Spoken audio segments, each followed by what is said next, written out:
like to welcome, we do have a quorum, so I'd like to welcome everyone to the work session of the Salt Lake City Council for July 25th, 2017.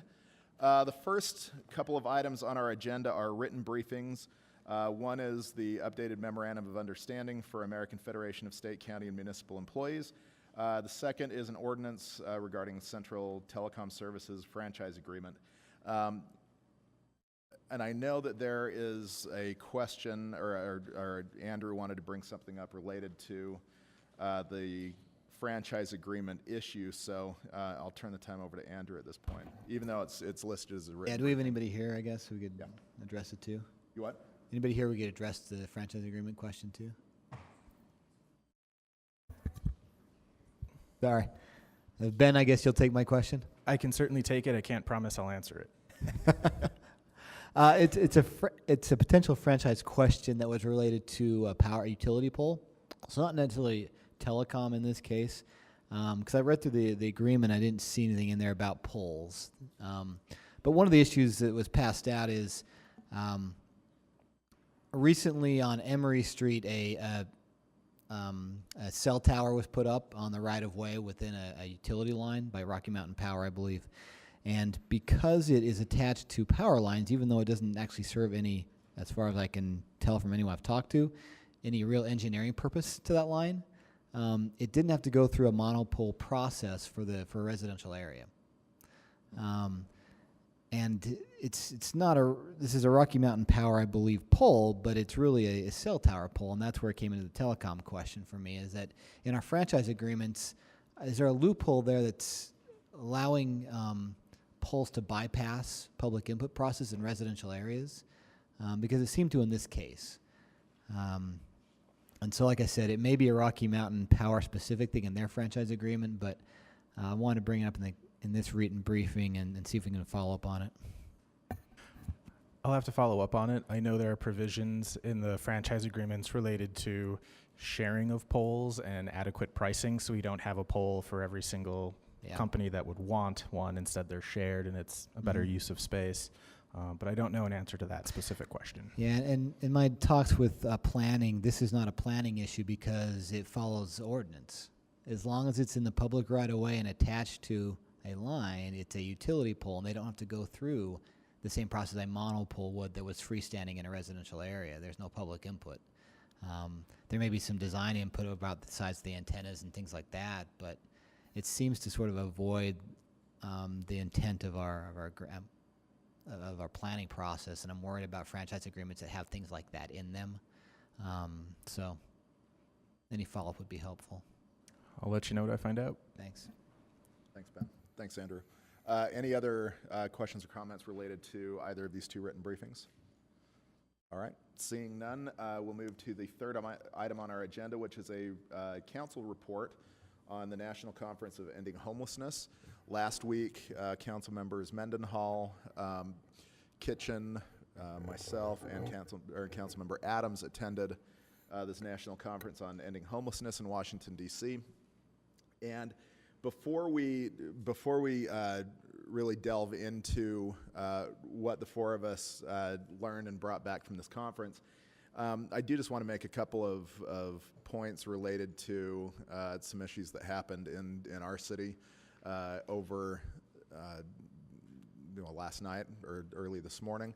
And it really just demonstrates how difficult this issue is and how important it is that when we talk about ending homelessness, that we look at it in a way that is holistic, that is not just completely compartmentalized, because it is not just an issue of cleaning up Rio Grande and making sure that people have places to live, or ending the open air drug market, or trying to enforce existing laws that we have. It is a much bigger issue, and I think one of the takeaways that I had from this conference is that it is not. I mean, this is something that is not unique to Salt Lake. It is a nationwide issue, and one that I think that if we are truly going to make any progress on, it is going to have to take all of our efforts, and by that I mean the city, I mean the county, I mean the state, everybody who is currently playing a role in this. But more so, it's not just addressing the problems; it's looking at the bigger picture. Oftentimes, some of the issues that our police officers are dealing with right now are related to the drug trade, or related to the opioid epidemic and other drug use.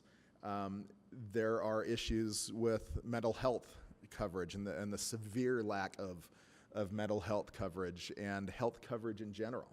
So for those of our community partners in this, both the nonprofits, the hospitals, the state, the county, we as residents who live here and who live with this epidemic, it is something that all of us are going to have to work together on in order to make any progress. Building a homeless resource center or two in our city will not fix it. Dealing with Rio Grande will not fix it. It is going to take a bigger collaborative issue. And while it is personally, I will say that, I struggle with this issue more than almost any other issue that we deal with as a city because of the level of hopelessness that I feel as a policymaker in this city. It is important that we don't get so down and think that it is such a big problem and that there is no way that we can get to the bottom of it, that we just brush it aside. That has happened for far too long. We didn't get to where we are today in a matter of years, in a matter of 5 years, in a matter of 10 years. This has been a decades-long issue that has brought us to where we are, and it is going to take everyone working together to move us forward. And sorry, I didn't mean to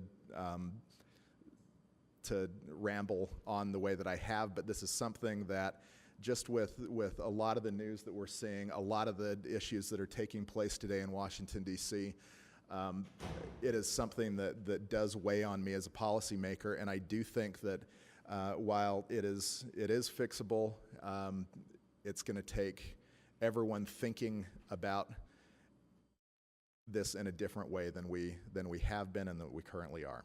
So with that, I would like to turn to some of my other colleagues who attended the conference to hear kind of what your takeaways were, what your thoughts are, and what we can implement here in Salt Lake.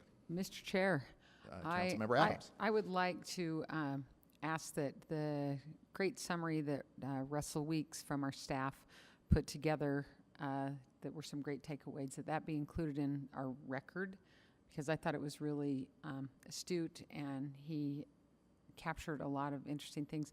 Thought it was especially interesting, his report on the difference between how Austin and Houston are dealing with their challenges with homelessness. And so I asked that we include that because I thought it was really helpful.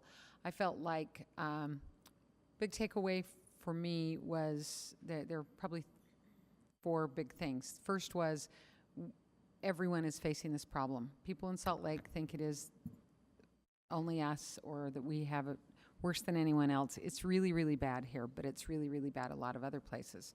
Curiously, nationwide, chronic homelessness is down.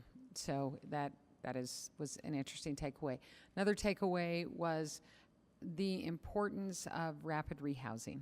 And we've talked about that before, but that brings in stability like nothing else does. It doesn't mean it's easy to do, but it allows us to get mental health treatment, to get treatment for addictions, and just bring stability into someone's life because they have an address.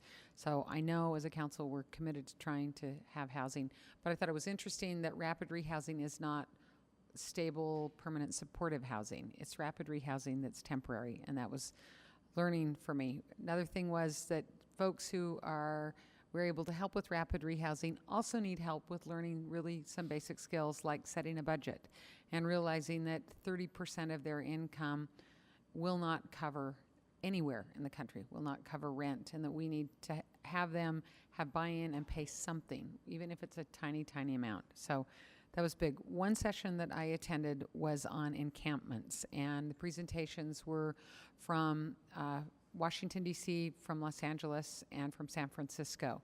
And the comment was, 5 years ago, you had very few encampments. Now we're seeing an explosion of them around the country. So again, we are not alone in that.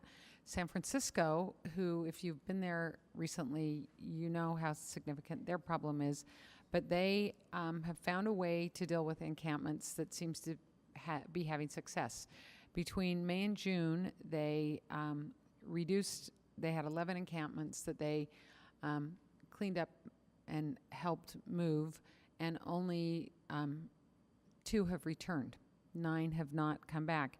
And I would like our city to look into how San Francisco did that. And it was a process of working with those who were encamped with the residents and bringing them together in a non-threatening way, talking about it, and also helping those who were camping know what their rights were, but also know what their responsibilities were. And I think that worked.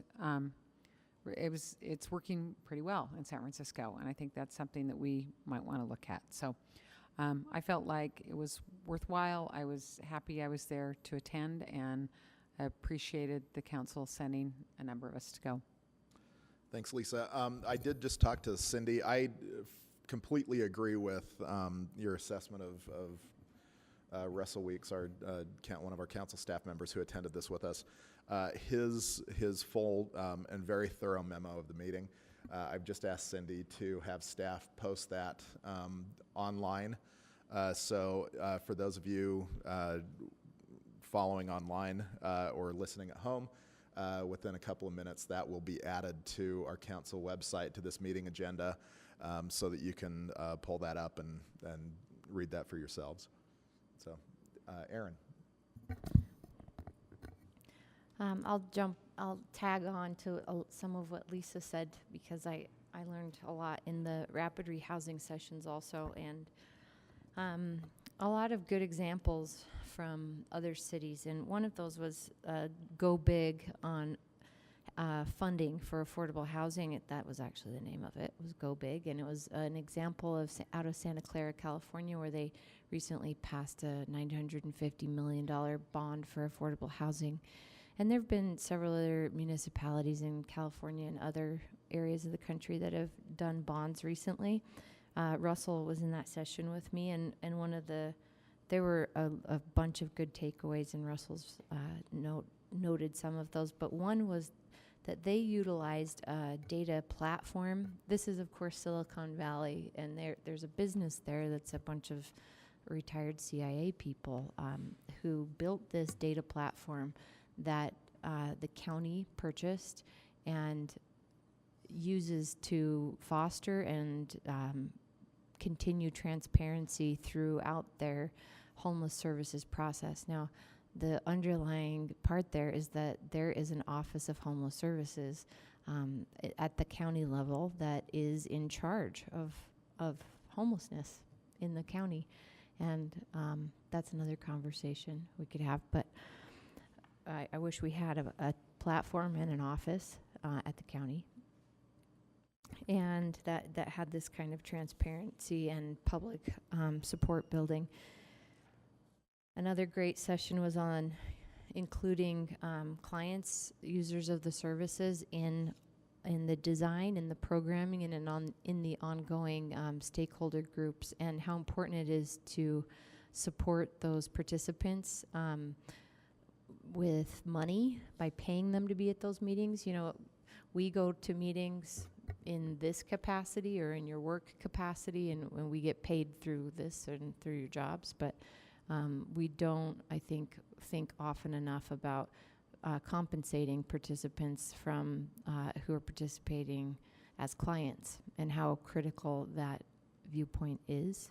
So they talked about different ways to talk about compensation with people and make it work for them, from transportation to meals to just straight up money and gift cards. So I hope to bring that into more of our conversations. And then a big takeaway for me in the plenary session with the executive director of the National Alliance to End Homelessness, She said, don't condone and normalize through policy tent cities and camping. She spoke strongly against zoning and doing other municipal exercises to condone that form of housing, and talked about how that isn't housing and it doesn't work. So that, and we've had some discussions contrary to that here. And then I'll just end by saying how revered the road home is at the national level, and other service providers in Utah, but the road home is practicing best practices in many ways and is a model across the country. And I heard that time and again in sessions and from speakers at this conference. I got to jump in again because I thought Aaron for sure would talk about this.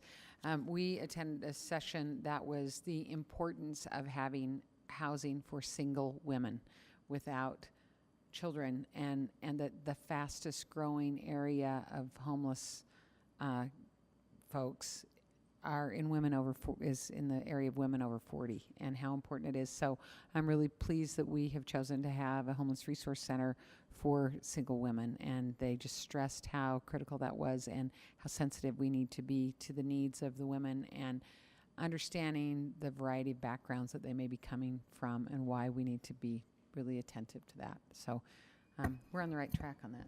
Thanks, Lisa. Derek. I understand. I walked in a little bit late, but I understand we're just giving an update from the conference.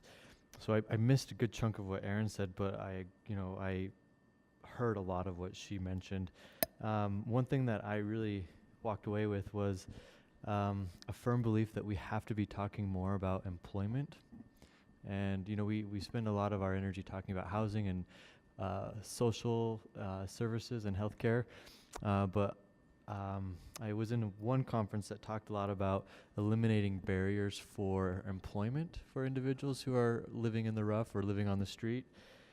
And they spoke to the need of incorporating job coaches or employment specialists at the time of intake, and how easy it was to incorporate a few additional questions into the HIMIS intake form that they've created. This was with a group, I think, out of Boston, if I'm not mistaken. But, they spoke a lot about how we spend a lot of energy talking about housing first, which is really important. But sometimes we forget that there's also jobs first as well. And they go hand in hand, because if somebody has vouchers for housing or support, at some point those will dry up, and they need to be equipped with the resources to at least begin to take care of themselves. And so I think we've done a really great job with things like the clean team and the green team here at the city level, and I would like to focus in the next year on beefing those up.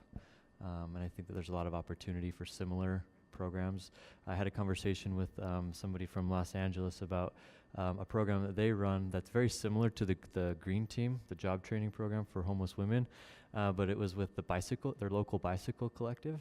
And so I think that there's a lot of community partners that we could look to as we engage in trying to find long-term stability, which includes jobs.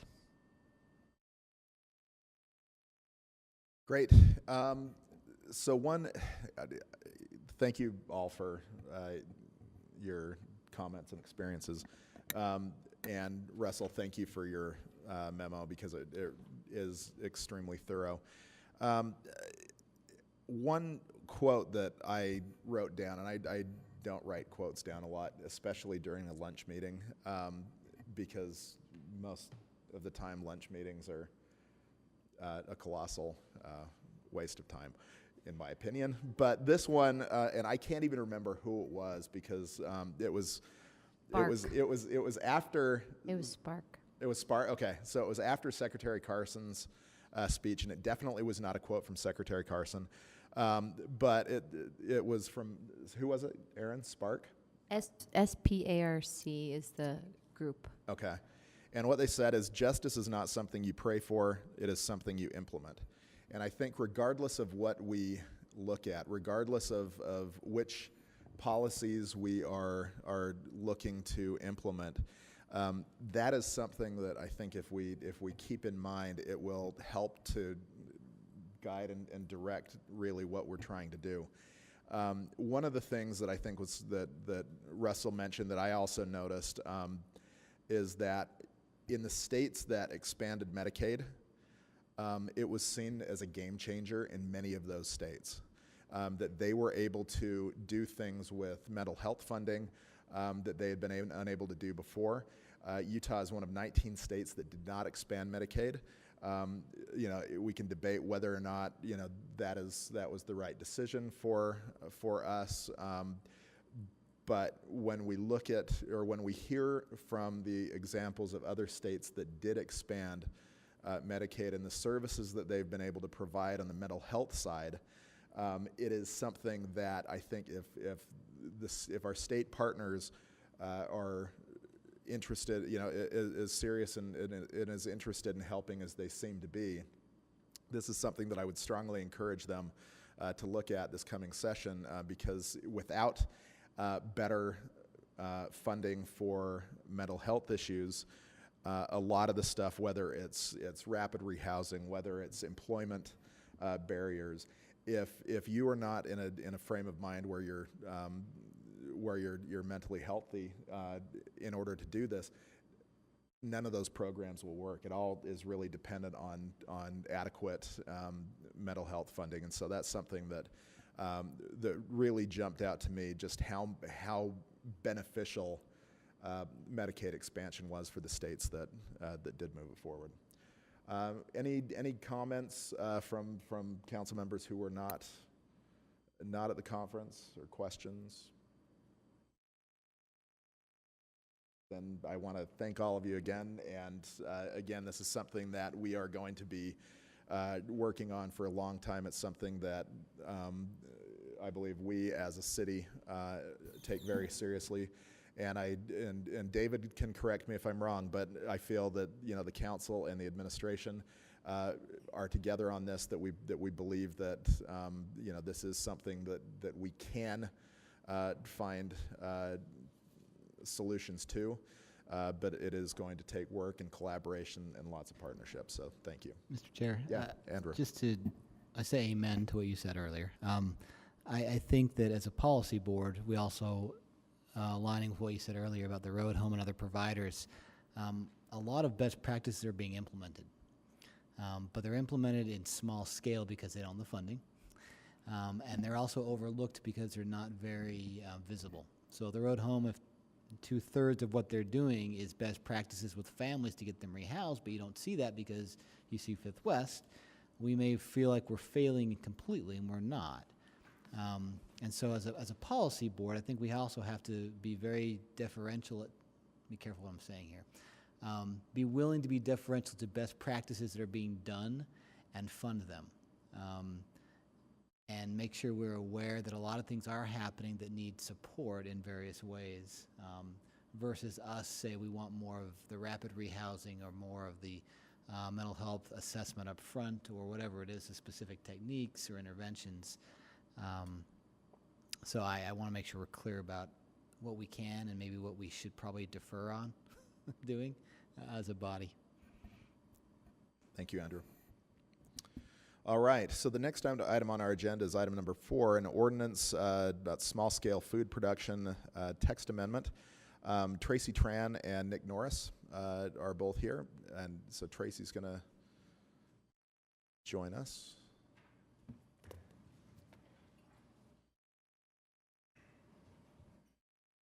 All right, turn the time over to you both. Right. I'll keep this pretty short, but I'll give you just a quick kind of overview of the changes. So that we're talking about the small-scale food production text amendment. So in our current ordinance, we only have a very general definition of food processing that is geared towards kind of larger food processing, as it's only allowed in very few zoning districts, mainly just the manufacturing districts. And as we have seen in the last few years, there's been a large growth in the local food movement. So we're seeing the growth of commissary kitchens and smaller scale food producers producing things like jams, cheeses, salsas. So in order to address these growing uses, we've created 2 new uses. One is a commercial food preparation, and 2, an artisan food production. So the commercial food preparation, that would take care of a lot of the kind of the catering and kind of commercial kitchens. And the artisan food production, that's focused more on kind of a sole producer who's just starting out and looking for space. So these are basically permitted anywhere where restaurants are allowed. And for smaller commercial and residential districts, we've limited the size of the artisan food production to 2,500 square feet.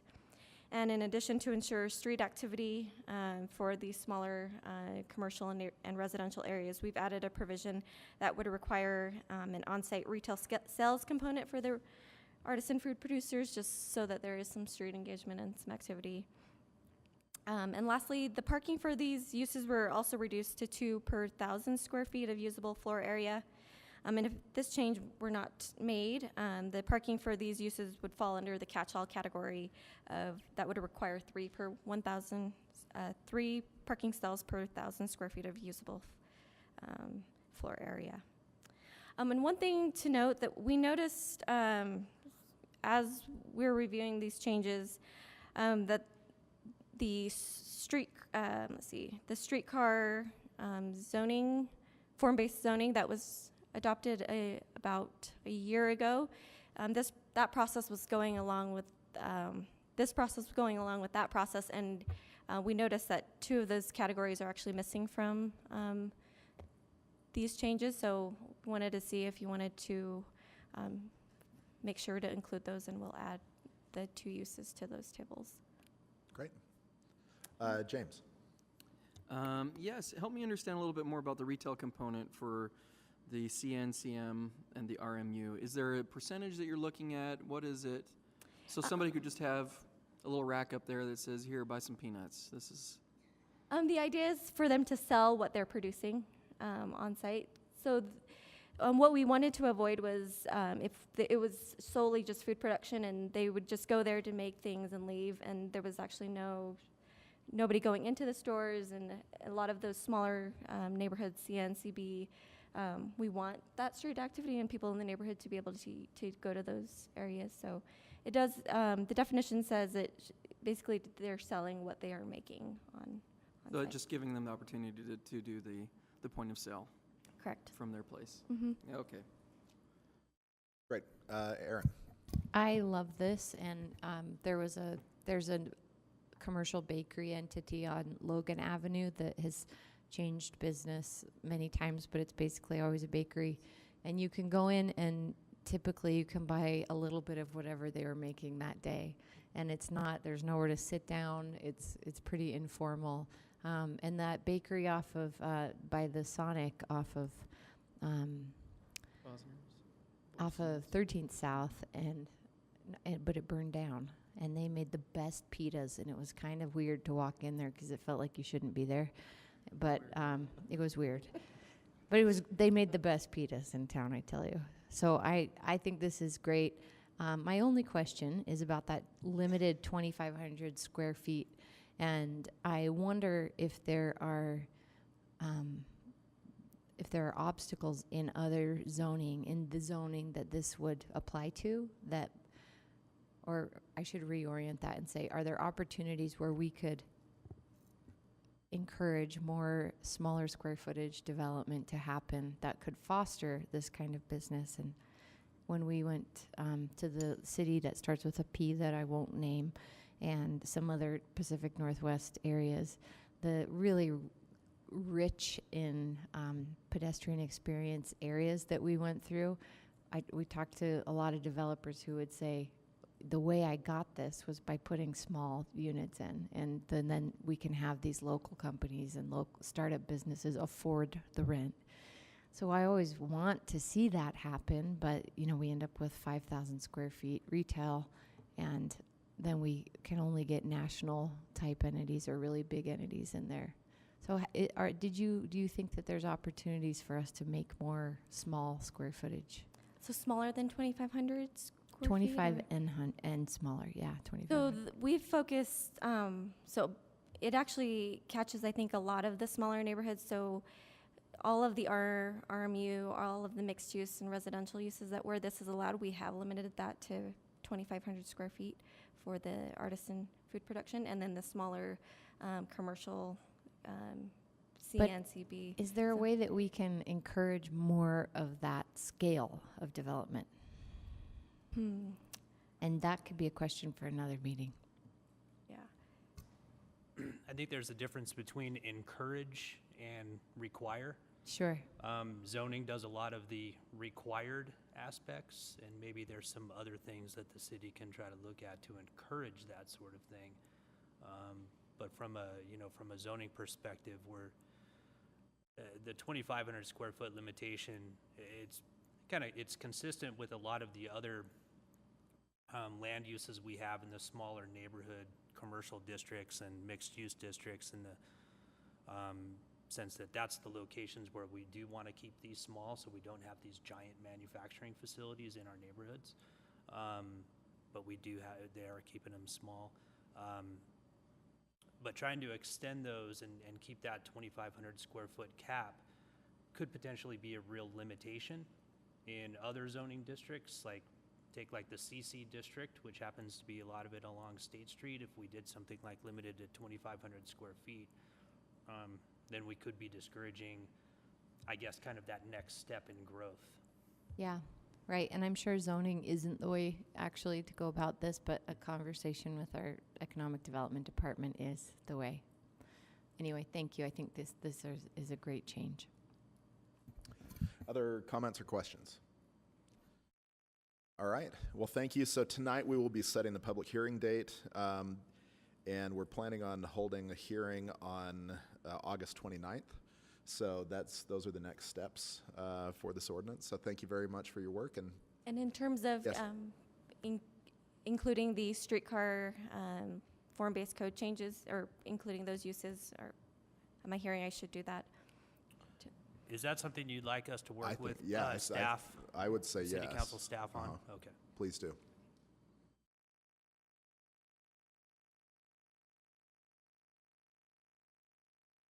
We're here for the next item too. Oh, you are. So you guys aren't moving. Okay. Well, then here we go. Then we're going to item number 5, which is the ordinance about the Northwest Quadrant Agricultural Zoning Text Amendment. All right, so this is Northwest Quadrant item. Just to give you some context, this text amendment is mostly was initiated to remove the residential component out of the agricultural AG zone. So all of the properties in the city zoned AG are located within the Northwest Quadrant, and the Northwest Quadrant Master Plan supports the majority of these AG properties to be rezoned eventually to a light manufacturing, like M1 zoning district. However, ag uses are anticipated to continue until that time, and currently residential uses are allowed in the zone. So the proposed changes does the following. It removes all the residential uses, so single-family home, group homes, manufactured homes. It permits a duck hunting club, which is an existing use out there. It also permits uses associated with agriculture, so just ensuring that uses associated with agriculture are allowed. So we've made just slight changes to the definition and have allowed for caretaker home. Also with the solar arrays, we've just added a provision that says they should obtain recommendation from the Division of Wildlife Resources on siting and equipment, just to mitigate any impacts on wildlife out there. And that sums up the changes. So Great. Questions or comments about these text amendments? Lisa. This is not included in this, and it's fine, but a couple weeks ago, we had someone come before the council asking us to allow miniature goats in the city, and I don't know if this is a place where that would work or not. And I don't know if my response to the gentleman who was encouraging that, I have yet to respond, but my response to him would be, get a council member to sponsor that, and we could talk about it. But in reading through this, I thought maybe this is a place that could work. Lisa, so are you saying that you want to sponsor the No, miniature no one in goats my the neighborhood's city? that excited to have miniature goats, I don't think, but who knows? But Okay. but I'm just I do. saying, perhaps when we're talking about an agricultural option, that might be something to look at. Okay, thank you. Yes. For Aaron. Yeah, go ahead, Cindy. So Erin and I have had this conversation because she really would like to do this, and she has constituents that are really pressing her. Whenever we do an animal issue, it is usually unprecedented in the amount of feedback that you get. So You mean like dogs and horses? Horses. dogs, horses. Chickens, bees. Once we did, we Bees. did Bees. bees and chickens and pigs at one point. So I just suggested that you consider carefully whether you want to divert from your priorities to do the goat thing. And I was raining on goat Erin's parade constantly. Thank you, Cindy. So maybe Thank that's, you- well, thank you that's for a your word to the comments. wise that we don't want to think about Well, goats no, I with don't want this. to cut up Thank you for your Erin. comments, not thank you for raining on Aaron's parade. Well, but we need to let Erin talk. Aaron? So this constituent, he is a constituent of mine, and I happen to be knocking doors a lot lately, and I didn't, I've got the list, and I come upon this home that has an awesome urban garden in their front yard. Their whole front yard is vegetables, and sure enough, it is our friend Elmer who came and spoke to us about goats and who's been talking to me about goats for about a year. And Cindy's expressed the reality of you say the animal word and people come out in droves, and do we have the bandwidth and the capacity? And he had lots of examples of other cities who have done this. You allow milk goats, people make cheese, it's a thing, and they don't take up a lot of space, apparently. And it makes me a little bit sad that we don't have, that there's these nugget issues that I think all of us have in our districts. Instead we are going to try to tackle homelessness and affordable housing and get the prison area situated and try to remain in How about control of goats our at the airport. prison? But we don't have time for goats. So if there is a way that I could get the goats into the agriculture zoning conversation, I am up for doing it. But I have 6 other council members who might not. I'm not sure there's anything in the ag zoning that would keep you from having goats. Yeah, I was No, gonna but say, it's, there's Can put the goats now. yeah. and this is more of an ordinance issue on what we would allow. Sorry, I did in not mean to residential. open this. A can of goats. I was Okay. gonna say Any- it's non-residential. Any other questions about the agricultural zoning text amendment in the Northwest Quadrant? Okay. Thank you for that as well. And we will also be setting the public hearing date tonight for August 29th. This is just one of the many ordinances that we're dealing with regarding the Northwest Quadrant.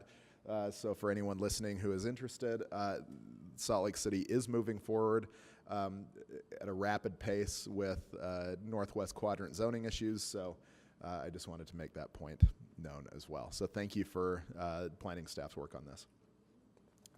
The next item on our agenda is general obligation refunding bonds. Jennifer Bruno from the council office is here, as well as Katrina.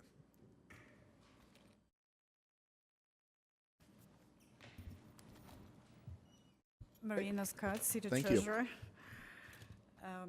So the administration is proposing to refund 16 million of general obligation bonds, Series 2010A. These bonds were originally issued in 2010. And these bonds were taxable Build America bonds. And they were issued to finance the construction of our new public safety building. Due to a complicated structure of the bonds, and because it's taxable Build America bonds, the city currently is receiving federal interest subsidy to assist the city with interest payments on these bonds. The administration and the city's financial advisors are proposing to do an advance refunding. It means that the bonds are not callable until 2021, but we would like to obtain the benefit of lower interest rates right now. So what would happen for the next 4 years, we would still pay our current debt service, and we would receive federal subsidy. In 2021, after the call date, the bonds would become tax exempt, not taxable anymore, and the debt service would be reduced. So the current estimate of our financial advisors currently provides that we can expect savings of total savings of approximately 700,000, which translates into annual savings of 70,000 from 2021 to 2031 when the bonds mature. And of course, the savings will be reflected in slightly lower tax bills to property owners.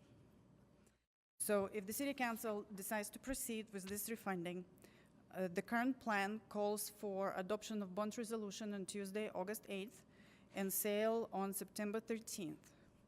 However, interest rates fluctuate on a daily basis, so there is always a possibility that we would have to delay the sale just to capture lower interest rates.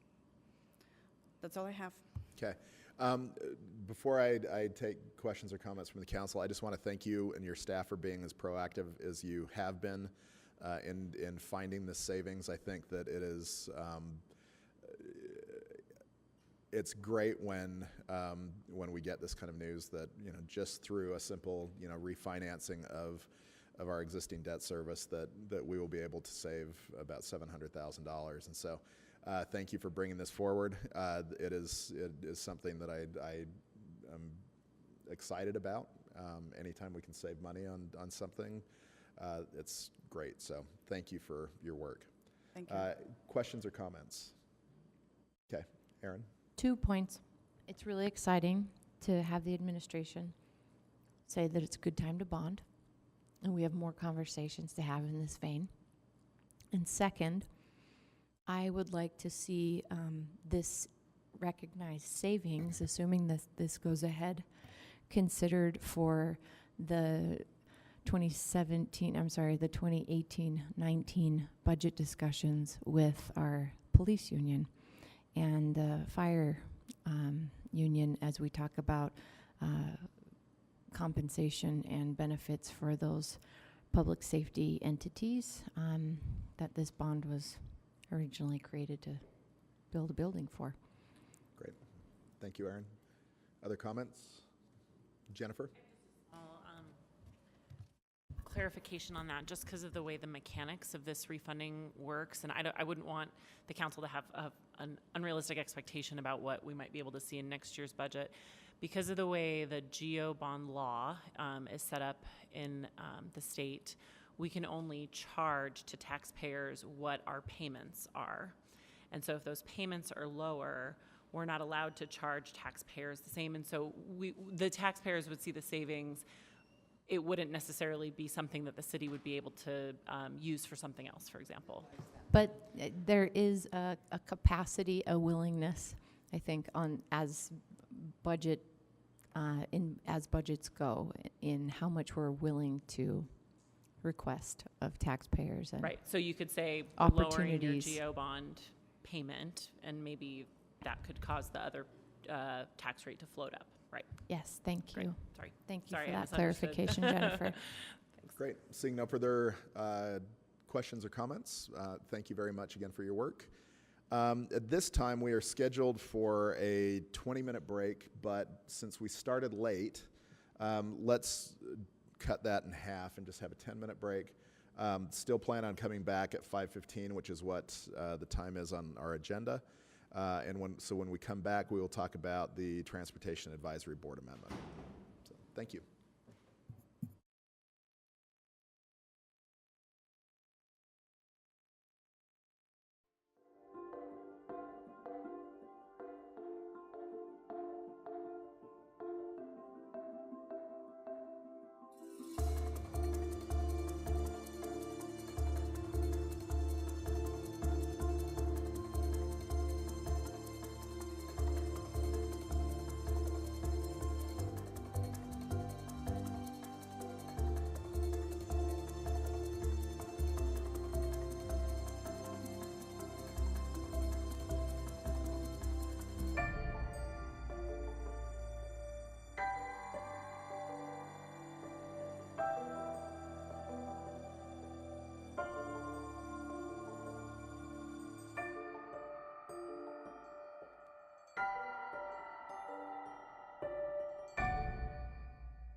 Kevin Young, the Transportation Division Director, is also here. Great. So anyway, the administration has forwarded the proposed ordinance for a couple of reasons. One is to perhaps update the ordinance to meet today's issues and the reality of the pool of transportation experts that the ordinance would like, that the current ordinance requires. The other reason is for the reason that it's before the council right now is if you can look at that attachment, the second attachment to the staff report, the number of people on the board, the Transportation Advisory Board, is reaching a fairly low number. Great. Questions or comments about this amendment?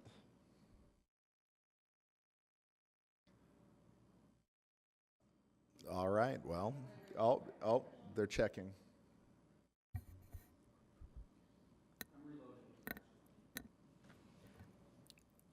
Gotta let you go, I love wanted, technical issues. one of the policy questions that you brought up was it better to have it by city council district or by planning community? I think it is really good to have it by council district so that there is representation evenly, so I appreciate that change. I agree with that. I wondered about the duty to share information between board members and act as a liaison to community and stakeholder groups. Do we have other boards that act as liaisons to our community groups? So, for example, if we had some questions about some proposed transportation amendments like 21st South, that the community council said, we want to know how this fits into the overall goal of the city or to the transportation master plan, or would we be calling on board members now to go out and act as liaisons in that way? This is only speculation on my part, but I think the board members who are at the meetings that currently are interested in being knowledgeable about an issue and being a resource for the community. And so that means that they would, they would be another informational asset besides either administration staff or council staff or something like that. They want to be involved in the community. Yeah, I mean, I think that having served on a board previously, prior to my election, I think that one thing that we have to be careful about is we don't want to overtax our board members and put them in a situation where they're having to defend a policy that is above what their responsibility as a board member is. I think that it's appropriate, for them if questioned about, a policy decision or recommendation to communicate in that level. But I think, oftentimes, especially with transportation issues, they tend to be somewhat, they can be controversial. And I would hate to see, a volunteer put in a position where they're getting the brunt of some ire from the public that that we are better. We put ourselves in this situation when we run for office that we will take both the positives and the negatives from this. Oftentimes our board members don't, and I think that it would. I would just caution that how we use them as liaisons to the community in communicating a policy, that we don't burden them and put them in a situation that they're not ready for. Do we know if the board has had any feedback on these proposed changes? I don't. I Can don't we know that. ask Kevin Young?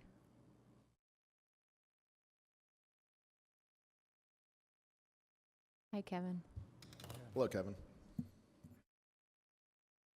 So your question was? Has the current board had any feedback on these proposed changes? Yes, they were totally involved in discussing these and as a board approving them. Were these changes generated? Did they originate from the board or from the department itself? It was a combination of both. They saw a need for some changes, and then these changes were started with the previous director before she left, and so I sort of inherited pushing this through.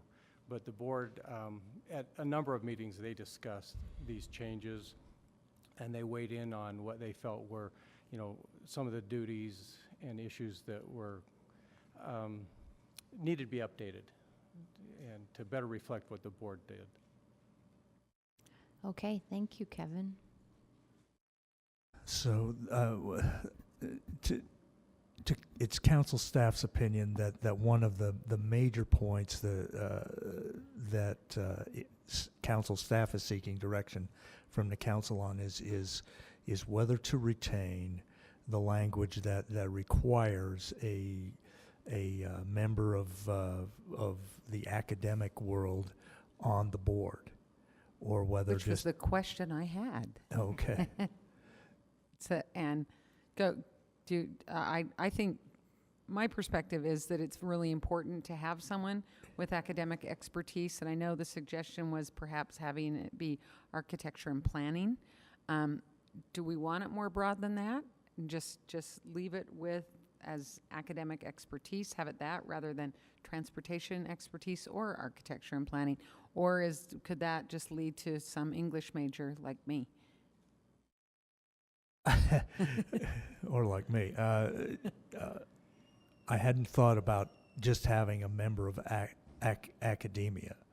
That may be The broad case enough. For architecture and planning, because there are a number of schools in the state that have that kind of training, and there's an option there. So has that been floated to the committee, the board, rather?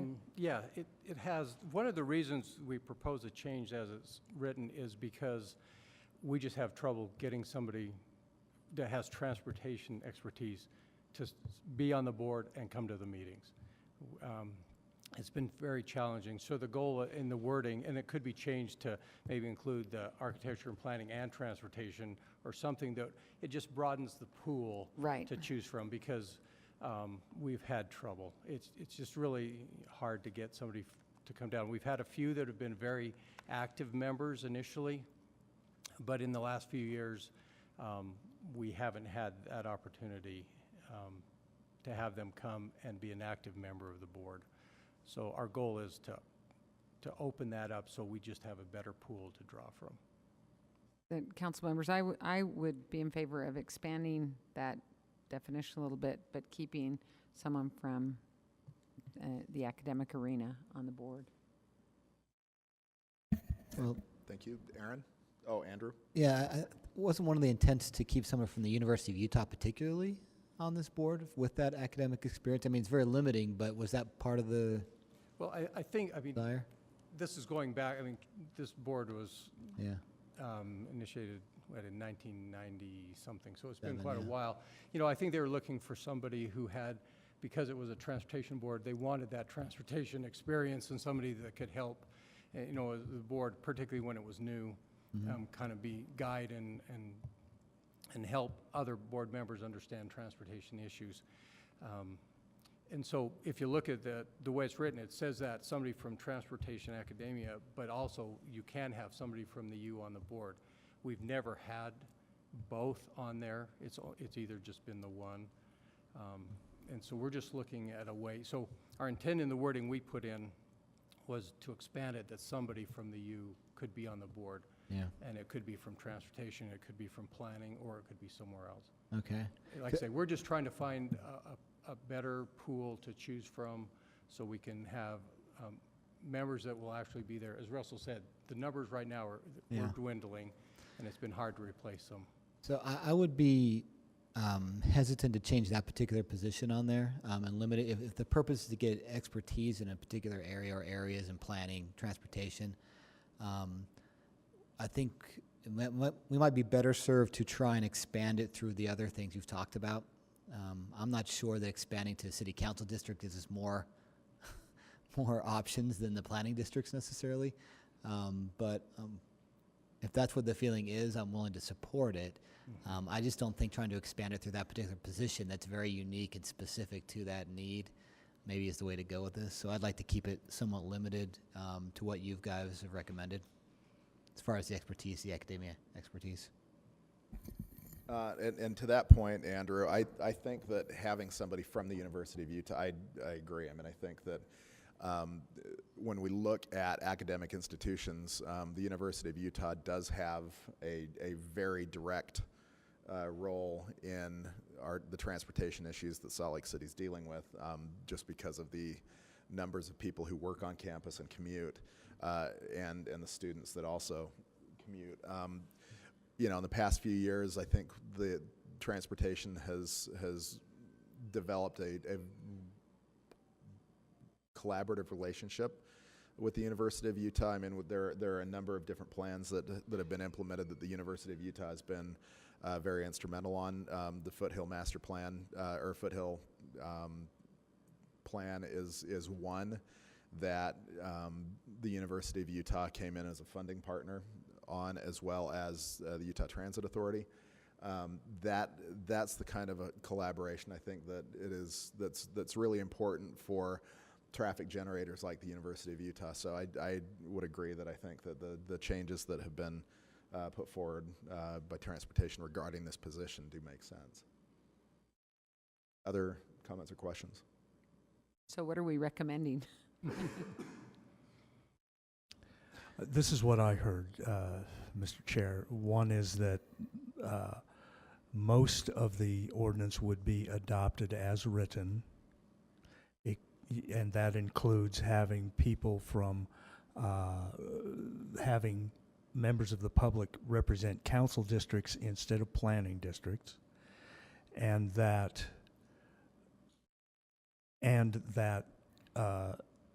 the definition of an expert would be to include an appointee from either transportation or the School of Architecture and Planning. Is that?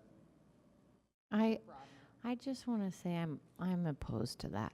I like the way it's proposed, and frankly, I think at the moments and on the projects and master plans when we know that there's a distinct intersection with the university transportation needs, then we bring them into those projects and they're a part of that stakeholder development. But to have,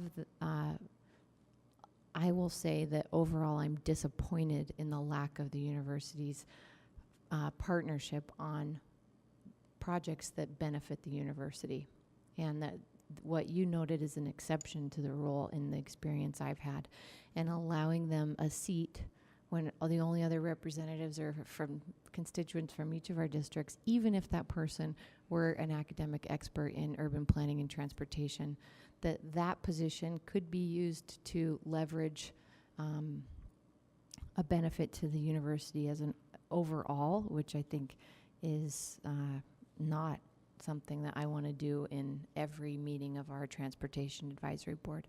I think we bring them in strategically, and we don't include them. We do our 7 members of our districts, and we leave it at that. So we probably need to straw poll this, since they're. But let's clarify. Are we talking about 2 positions then, Mr. Chair? It sounds The academia one and the University of Utah one? Or No. are we talking about just one? Just one. One. Yeah. So as it stands now, as it's written, it would be somebody from the U with these academic credentials, because in here it talks about there's other schools across the state that produce larger numbers of individuals with those degrees who could be a part of this. Well, and the planning and transportation areas in civil engineering instead of in architecture. But I don't know how specific we need to be. That is correct. That's what the report says. One way to expand the pool would be to expand the opportunity to academics from other universities in the state. I will say, you know, that's a possibility. Probably the probability of somebody coming that distance to be on our board would be, I think we would see them not come. Yeah. Well, and Aaron, I agree that the University of Utah is not always a good partner with a lot of decisions that are being made. I do feel though that if there is an opportunity to have them at the table, I don't see that they would be driving the conversation as much as being a part of the conversation, so that the university at least could be implemented, because the reality is we have no jurisdiction over the University of Utah, and they can make whatever decisions and regularly do make decisions that are completely contrary to city policy. And I think with transportation, it would be better to have them at the table at least, not driving the conversation, but at least participating and hearing, what the justification is, why the board is discussing and deciding something, to hopefully bring them along, because the reality is they don't need to come along, and we have many examples of them. I like that, Charlie, and I think you should appoint someone from your district who fills that role. I don't like that their position on the board would be because their paycheck is cut by the university and not because a council member put their name forward and our body appointed them because of us. I think that the source is the issue for me. And anyone that we appoint to these positions from our 7 districts could embody, that kind of academic background and could steer the board based on their level of expertise, sure. But I think it's that the reason they're there is because they get a check every 2 weeks from the university, not because one of us said, I think you would represent us well on this board. That's my issue. Okay. Other questions or comments? I'd like to see engagement rather than not with the University of Utah. I know that we not be reciprocated, but I think the alternative doesn't lead us down the direction we want to go. And I understand what you're talking about, Aaron, and but I think it's such a major piece of the city. I'd hate to see us intentionally say no, versus trying to figure out I don't want to say it has to be both academia and University of Utah in one position, because that's very restrictive and narrowing, and it's hard for us to fill it as it is now. And part of the reason we're doing this is to get more people on this board. I just want to make sure we're clear. We're not excluding the University of Utah. We'd love to have them at the table, but finding a way, and we don't lock up one of these roles, essentially, for that, one of these positions. Does somebody want to take a stab at straw poll language? I will. Okay. I propose that we, I propose for a straw poll that we approve the changes as recommended. Okay. Do I have a second? Really? Well, then we should include the state of Utah in here, because they have as many or more people coming into the city every single day. Aaron, I'm just pulling up what those changes. Do you have those? Do you have them? Well, I'm looking at Russell's summary. Okay. So That there are you're looking at the 5 point or the 7 board members. So we're eliminating So it would be appointing board members based on the 7 city council districts instead of the 8 planning districts in the current ordinance, including an at-large representation of the Northwest Quadrant Planning District. And then the second is as written, eliminate 2 positions on the board, a representative of the college-level transportation and academia, and a business-oriented organization actively involved in transportation issues affecting Salt Lake City. And including the proposed changes to the board's powers and duties. Okay. Okay.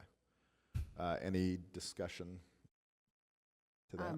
The Lisa? one thing I think would be worth remembering is that when we are nominating someone from our districts, to bear in mind if they have ties with the university or that kind of background, as Aaron was pointing out, but that someone with that strength, and instead of just guaranteeing a seat at the table.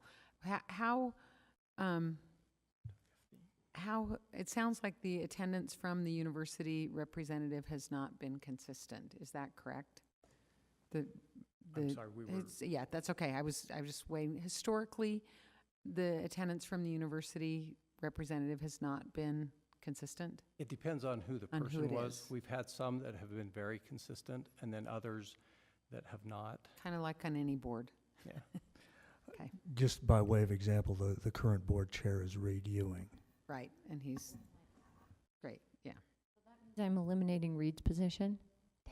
No. Oh, I good. think there's some miscommunication here, maybe an understanding. Clarify for us. Because we're looking to go with 7 council districts, but the board can have up to 15 members.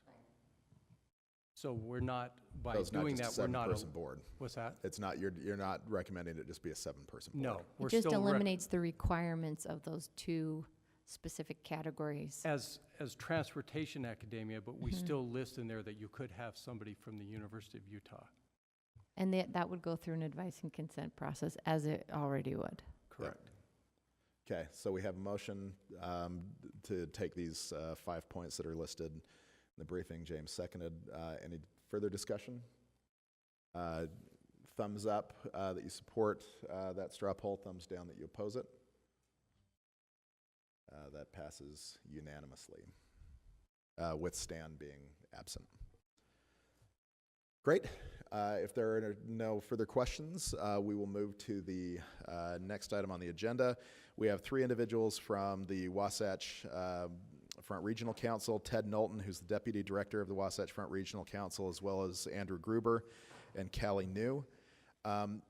The purpose of this briefing, just to state at the beginning, is to view this as more of a 50,000, from the 50,000 foot level, looking at, what the 2050 plan is, how it pertains to Salt Lake City. There will be opportunities in the future when we are talking about something like, say, the Transit Master Plan, that I think it would be a good idea to have the Wasatch Front Regional Council come back to speak specifically about those planning issues that we may have.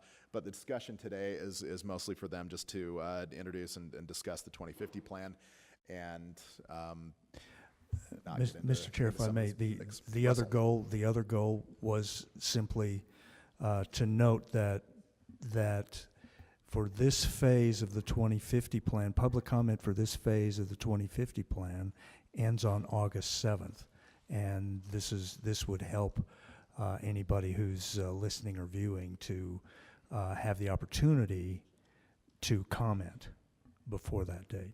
Great. Thank you, Russell. All right, so at this point, we'll turn the time over to Ted and Andrew and Callie. Thank you very much, Mr. Chairman and members of the council. We really appreciate the invitation to be here with you today. What we're going to do is we're going to give a little bit of background, and many of you are very familiar with this already, a little bit of background about what the Wasatch Front Regional Council is. I'm not going to quiz anybody. I'm sure you'd all pass with flying colors, but we'll give you a little background on what we are as an organization and what we do. And then, as Russell said, we want to leave you and your constituents with an understanding of ways that they can engage in and provide feedback and input into the broader regional transportation and land use planning process. Okay, so we have a little presentation that we're gonna go through here. Callie, are you okay? Thank you. So, so WFRC, what is the Wasatch Front Regional Council? No, we'll get you in a moment, Councilwoman. We are a metropolitan planning organization. Every metropolitan area in the country has a metropolitan planning organization that is made up principally of local elected officials that come together with the state DOT and the transit agencies to develop long-range transportation plans for the region. So we have 21 voting members on the council. They're appointed by the COGs, the councils of governments around the region, and then 6 non-voting members. So on the council, Mayor Biskupski is a member of the council. In fact, the mayors of Salt Lake City have served as a member of the council for as long as I'm aware. Councilperson Mendenhall has served on several of our committees that we've had, and we've had the opportunity to have dialogue with many of you. In these areas, these urbanized areas, things are a lot more complicated, as you all know, than they might be in a rural area. And the rationale from having a metropolitan planning organization is that local entities working together should have a strong say in how funds are allocated by the state DOT, by the transit agencies, and we should be able to coordinate our activities together with that big picture view. Now, what we do, therefore, is we don't get down into, you mentioned the road diet proposal on 21st South. We're not going to be the ones that are going to come in and evaluate whether a particular road should go from 4 lanes to 3. What we're going to be doing is working at a broader level, looking at big picture trends, and then the plans that we develop have a bottom-up feature, input into those plans, and then shape what happens around the region, the allocation of funding. And we look at transportation, land use, economic development, et cetera. All of that work feeds into, ultimately, the development of Utah's Unified Transportation Plan, this plan that you all have in front of you. So for the entire state, this is a comprehensive assessment of the needs for state roads, local roads, transit, and active transportation, biking and walking, for the entire state. And it looks not just at new projects that are needed, but it also looks at what we need to do to maintain the system that is in place right now, maintain and operate. So it's very, very comprehensive. The plan is not going to get down and show, well, you know, a particular street in Salt Lake City needs to be resurfaced, but the funding needs associated with that are rolled up into the plan.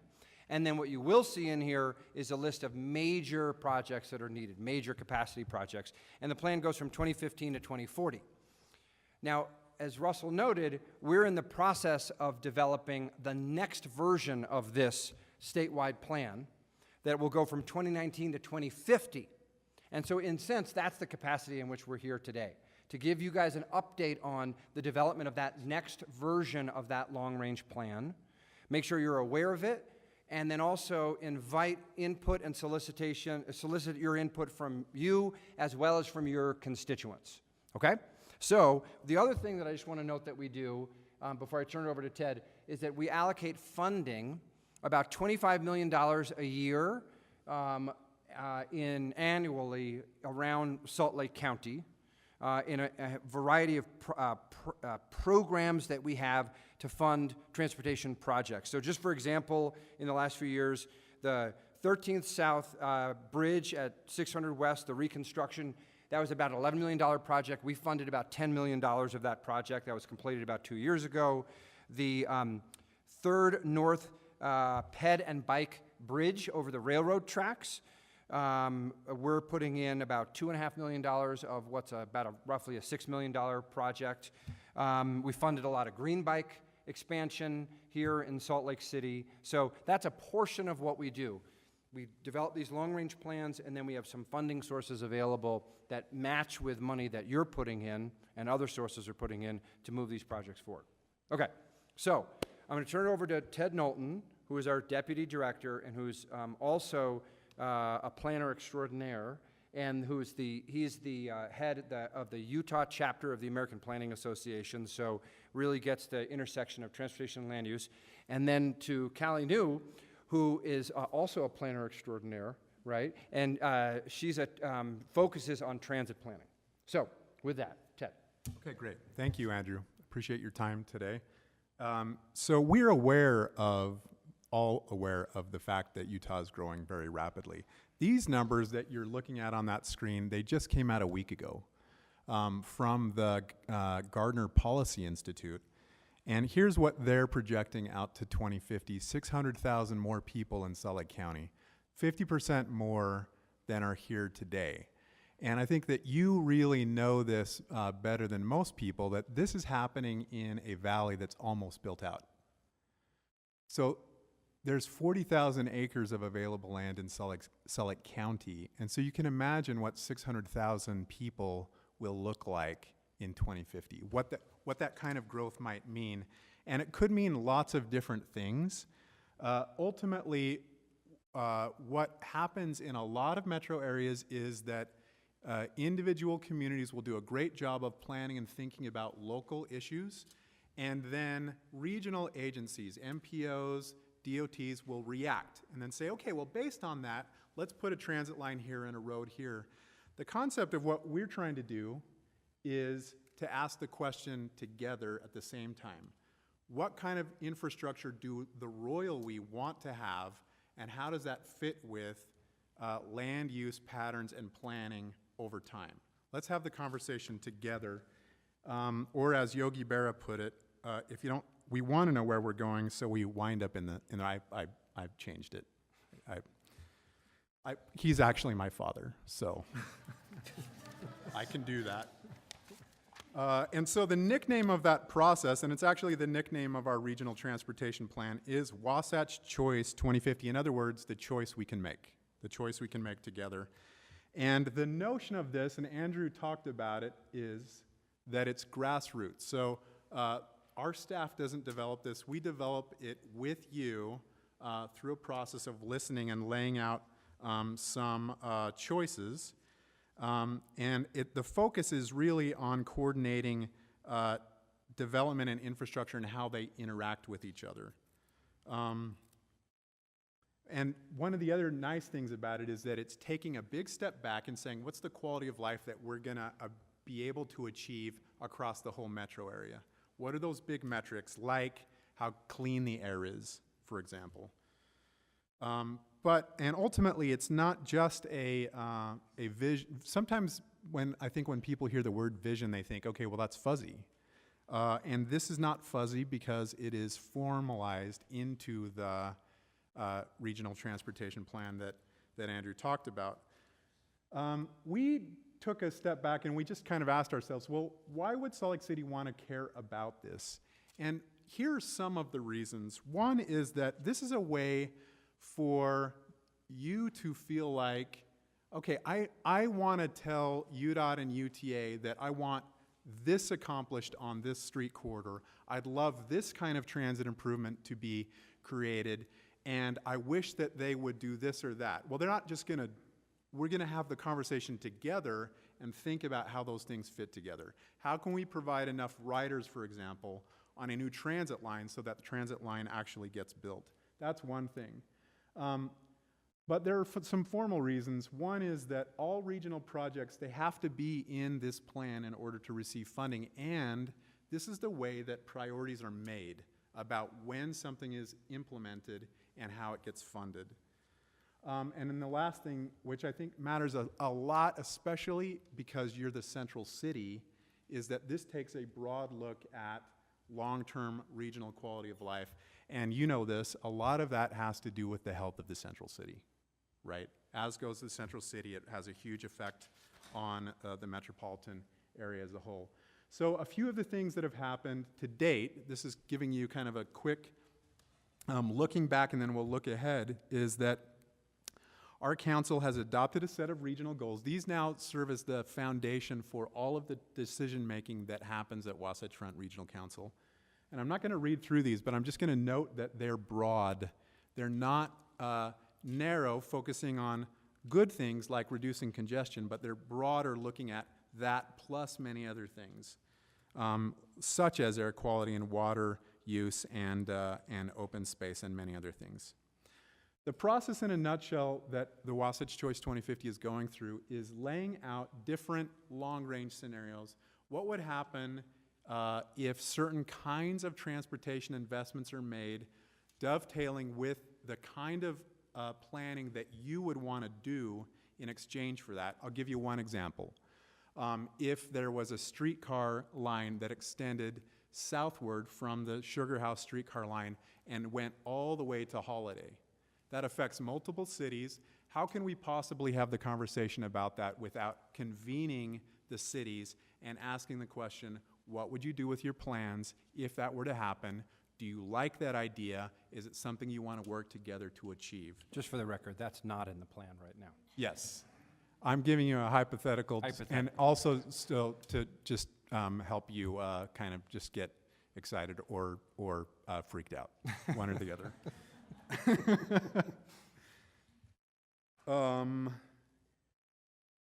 And I'll also note that you can see that little patchwork quilt. So our approach this time has been to develop those scenarios on an area-by-area basis. So we're having a conversation with Salt Lake City and Mill Creek and South Salt Lake and West Valley and looking at packages of how the future might unfold with just that area where you have a lot of commonality, roads and transit lines that interact between cities, and looking at metrics and performance in those environments. So, for example, we invited you as the council, plus a lot of your key staff here at the city, to our last meeting in which we looked at the 3 scenarios that Callie's about to tell you about and how and got your reaction on what are the ideas that you like and don't like. So let's go to the next slide. Basic process is in year 1, which is last year, we explored a bunch of ideas, captured those in scenarios. This year, we are evaluating those, getting feedback, and starting to bring them together into one package, one draft preferred scenario. And then in the next year, and Callie's going to get into more of that, how can you provide feedback on those scenarios? And the next year, we get into the details of plan making. How does it move forward in implementation? What are the priorities of transportation projects? And how do we work together to help get done what we all want to have get done?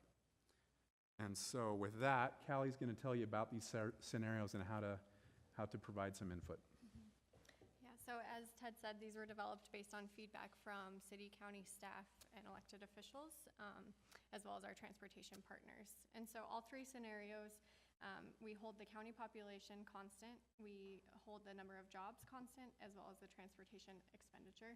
So we slice and dice the expenditure a little bit differently depending on the scenario, and I'll give you more detail about that. Can you pull the mic? Scenario Excuse 1. me. Would you mind pulling the mic to your mouth just in case the folks watching on the TV can't hear you? Yes. So scenario 1, it utilizes the city's general plans and extrapolates those trends out to 2050. The development is consistent with the local plans, and the infrastructure is consistent with the 2015 to 2040 regional transportation plan and Utah's transportation plan. Scenario 2, we focused more growth in larger regional centers and connected those centers with well-connected streets and high-capacity rail and fixed bus.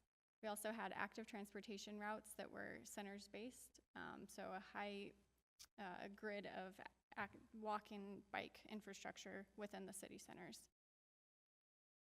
Scenario 3 had the same amount of growth but dispersed them out in smaller village centers, so think like 9th and 9th or maybe Holiday City Center would be considered a village center, so more of those dispersed throughout the region. We served those centers by major roads and then focused transit expansion on additional frequent bus service and less on fixed guideway service like rail. So you can see a breakdown of how we would pay for, or how the costs would work. So in scenario 1, we had 58% of the funding dedicated to roadway expansion and 27 plus 14% on transit expansion, with the bulk of that transit expenditure focused on the capacity, like the actual capital costs, and 14% on operating that expansion. Scenario 2, because we had a lot of focus on transit capacity, more rail, more streetcar, 38% of the transit was focused on that capital investment and 17% on operating, because we were doing more but smaller local road connectivity projects, it took up less of the transportation spending. And then scenario 3, because we were serving the smaller dispersed village centers with larger capacity roadway projects, 59% of the budget was spent toward that, and only 13% on transit capital, because we were just doing more bus service, and with 28% dedicated to operating the increased bus service. Active transportation was roughly about 1% of the budget in all 3 scenarios. So we wanted to just highlight some of the key transportation differences between the scenarios. So scenario 1 is the currently adopted regional transportation plan, and that has a streetcar project on 200 and 100 South, kind of pivoting off of the existing S-line going north on the existing track, and then heading east on 200 and 100 South. We also had a bus rapid transit project on State Street and 1300 East.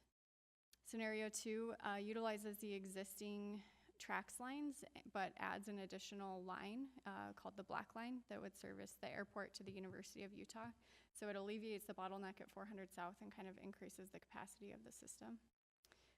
We also explored an S-line extension on Highland Drive to Holiday City Center. And scenario 3, again, was the frequent direct bus service that utilizes Salt Lake City's gridded street network, so many north and south routes paired with many east and west routes. And we explored an S-line extension north to connect to the TRAX red line off of the end of the line on the east side. Kelly, I just want to reiterate, when Kelly's saying we, and that isn't just WFRC staff, this is with engagement, for over the course of years with Salt Lake City staff and opportunities for local elected officials. I'm not saying you all have commented, but opportunities for the public broadly to provide feedback at each step of the process here. Thank you. So when we look at these projects, we look at them at a scenario-wide basis and explore how each scenario might affect things like housing choices, parks and open space, safe and user-friendly streets. We use a travel demand model and a real estate market model to project those impacts, and these are tied to our adopted regional goals. So you can see how these scenarios performed at wasatchchoice.com/scenarios. We have an online visualization tool that shows how each scenario does with a number in regard to a number of those goals. You can also see what projects are contained in each scenario and leave comments. Again, that the comment period ends August 7th. But we have all of the scenarios on an online interactive map. So next steps in getting to the draft plan, we will be reviewing that feedback from the online visualization tool as well as what we heard in our scenario workshops, and doing a technical evaluation on a project by project level to kind of piecemeal projects from all 3 scenarios to complete one draft preferred scenario. We'll also incorporate relevant planning efforts. For instance, Life on State, there's a number of transportation recommendations from those projects, so we want to incorporate any local efforts. And then we'll be going back out in these scenario workshops, so with local city, county planning staff and elected officials, and we would invite you as well to have a workshop to refine the first draft vision. And then following those workshops, if there's an opportunity for further conversation, we want our regional plan to reflect your local vision, so we would be happy to meet with you again. So we are in the process of creating the draft preferred scenario. And again, just to reiterate, the relevance to Salt Lake City is that it dovetails local plans with the regional infrastructure plan and provides an opportunity for you all to shape future infrastructure. Great. So that's the overview. Okay. And as Callie and Ted said, lots of opportunities for you and for your constituents and community organizations to continue to be engaged and even be more engaged, I'd say, as the process goes forward. With that, again, we appreciate the invitation to be here, but we'd be happy to answer any questions that you may have. Absolutely. No, I just want to thank the 3 of you for being here as well. And I do think that if, as we move forward with our transit master plan, which is going to be on our agenda within the next couple of meetings, that, you know, if you could make yourselves accessible to council staff as well. As council members, there might be issues that you know we'd want to run stuff past you or get your input on. So any of those kind of relationships and partnerships would be very helpful, I think, in my opinion. Any other questions or comments? Yes. I know we're running short on time. Thanks for coming out. In serving on a committee or two, I have to say you have some awesome staff. Andrew Gruber, you're one of my favorite speakers in the whole city, and you're really good at it. You should get more into politics. Yeah, or not. Stay out of that. I'll leave and that Ben to you politicians. is one of my favorite. Like, I mean, he's amazing. You can never let that man go. I wanted to thank you for the finding and getting the funding in place to coordinate the Life on State project. And that's one that's actually happening, not like the S-Line project that you alluded to, where we've got UDOT at the table in South Salt Lake and the county and our city and you guys, and maybe there's one other, to talk about cross-boundary changes to such an important corridor that desperately needs some investment, but to even have UDOT at the table. And then I just wanted to say that I would love to include more invitations for the newsletters that I send out to my constituents, and I can connect with you and send you an email follow-up about who to send that to and what works well for our newsletter. And I hope you guys will too, because they run a great show. They're really efficient about it. And the amount of money that gets distributed, I saw the 25 million for this particular area, but what we end up, arm wrestling over in our budget to get this project done or put a little bit towards this, usually pales in comparison to what the kind of money that gets moved at WFRC level from the federal government, these federal funds that come through. So whatever impact we can have in advancing the priorities of our city in the work that WFRC is doing day in and day out, it's serious work and big money and big projects. Thanks.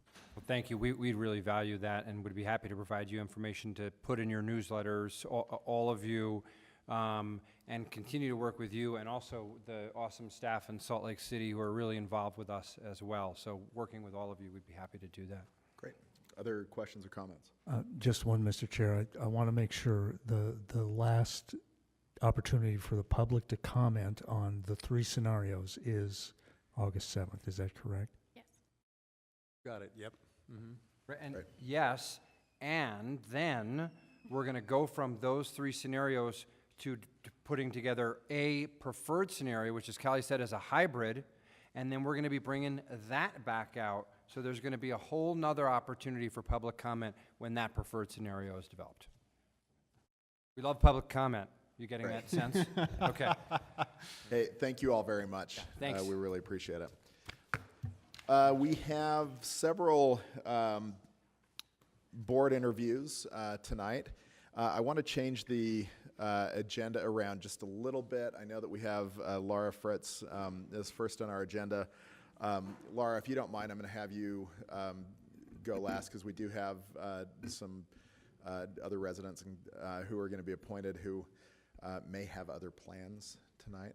So for those of you, but Laura works with us. Laura has the same kind of plans we all have. So, yeah. So no offense, Laura, but you're stuck with the rest of us. So,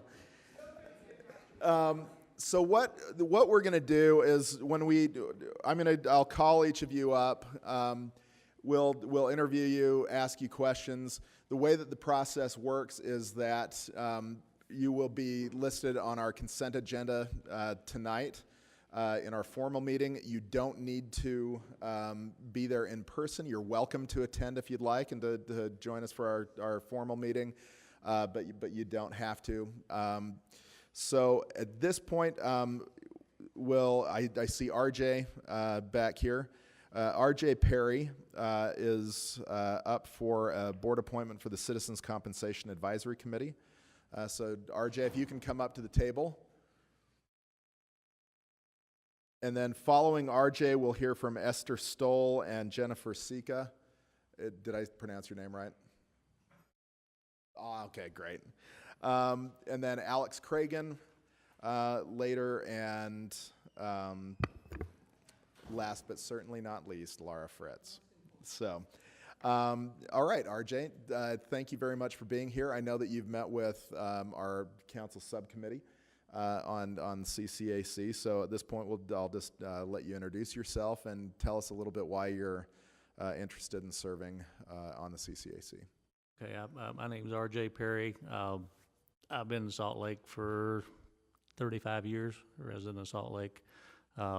Dale Cox, as some of you know, I worked with Dale for several years.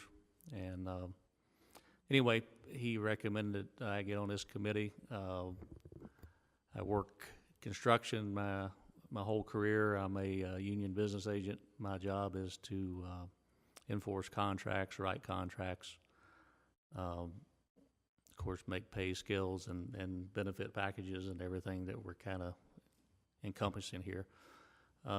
Pretty much that's it in a nutshell. Yeah. Great. So it just seems like it'd be an honor to me to be on this committee. Questions for RJ? You want to go ahead? Well, in true form, our subcommittee of 3 is only here is 2 with our chair missing, and that was kind of the way the interviews all went. 2 of us were able to make most of them, Yes. but not all 3. And RJ, we probably made you think you weren't going to get nominated because we interviewed a long, long time ago, and thanks for hanging in there with us. Maybe 6 months ago, it seems like now.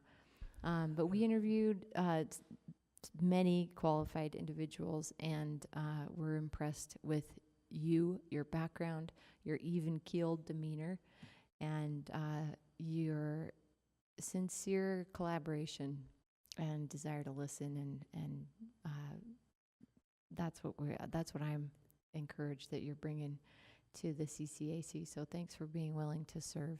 Thank you. Yeah. Lisa? Aaron said it. Thank Okay. you so much. Other questions? I need to fully disclose RJ is a friend of mine and a District 6 resident, and I brought RJ's name forward over a year ago. So even though you interviewed him 6 months ago, his name has been with us for even longer than that. So I too want to thank you for your patience. But you will be a great member of this committee, and I think your professional experience will benefit the employees of Salt Lake City a great deal. So thanks for your willingness. Thank you. Okay. Yep. All right. Thank you very much, RJ. And you will be on the consent agenda for the meeting that begins at 7 o'clock tonight. Yeah. Thank you. Thank you. Esther Stoll for the Historic Landmarks Commission. Esther, if you can join us up front.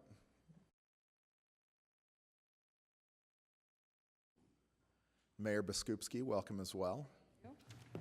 So Esther, I'll let you introduce yourself and tell us why you're interested in serving. Well, first of all, thank you very much for having me here. It's been a long, long process, but I'm grateful to be here. My name is Esther Stoll. I am from Africa, which is first and foremost one of my biggest things to say. I'm married to a teacher and soldier, so I've had a chance to sort of be on both sides and experience life with deployments and things like that. But most of all, between my husband and I, we have 3 children, 2 curious and very energetic boys, and of course, our little girl who's such a miracle for us. My background is real estate, so I'm a realtor, and started my business here in Utah about 7 years ago after moving from California. So why am I interested in this particular commission? Well, living in the Bay Area, we lived about a block away from the Preservation Park, which I don't know if you're familiar with it, but it was just a set of homes that they moved after the earthquake in about '89, and they moved it and they restored it and preserved it for the future generations to be able to appreciate. And for me, I enjoyed that. I loved the fact that the city was able to do something like that and do something that was not just for that specific time, but for the future. But what I also loved about that was the fact that they allowed businesses to use these buildings and make something better and use it in a way that allowed the public to still walk in and see what beautiful structures there were. So for me, moving to Salt Lake about 7 years ago, I ran into the Fisher Mansion. And I was kind of sad at the way that it was looking at the time, and I thought, well, I want to do something about this. I want to be a part of the process and the system that helps keep this buildings intact, and most of all, find a new use for it.